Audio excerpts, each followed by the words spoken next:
So the primary objective here today is to understand how and when a Roth conversion can be done. But given that Roth IRAs are also funded with regular contributions, I'll be talking about those as well. Most people are aware of the fact that pretty much anyone can do a Roth conversion, but where the mistake usually comes in is when there are limitations on when conversions can be done.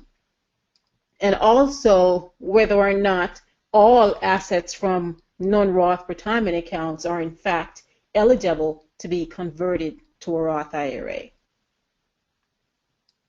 So what is a Roth IRA? At a very high level, a Roth IRA is a retirement savings account. The IRA stands for Individual Retirement Account, which means it's established by an individual. The objective is to fund that retirement account for that individual's retirement. So it becomes part of the individual's retirement nest egg.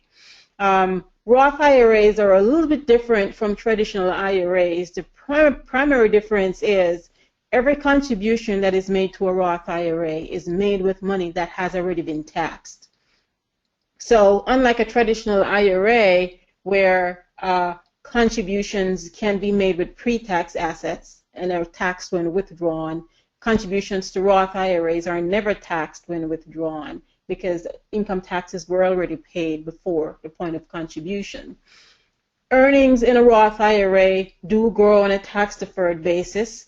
That is similar to traditional IRAs. The difference is the tax-deferred status can change from tax-deferred to tax-free if the individual is eligible to make a qualified distribution from the Roth IRA. And we'll talk about what is a qualified distribution later on during the presentation.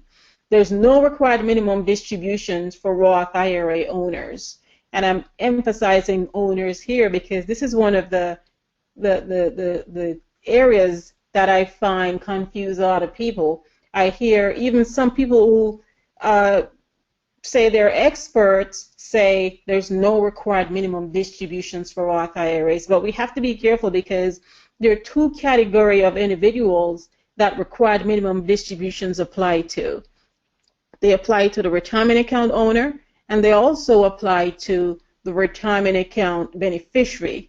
When it comes to Roth IRAs, though, owners are not subject to the required minimum distribution rules. So when you have that conversation with a client and they ask you whether or not the required minimum distribution applies to a Roth IRA, your answer should be, it depends on who we're talking about. If you're talking about the Roth IRA owner, then no, there's no RMDs. But if you're talking about the beneficiary, especially if the beneficiary is a non-spouse, then that individual is subject to beneficiary required minimum distributions.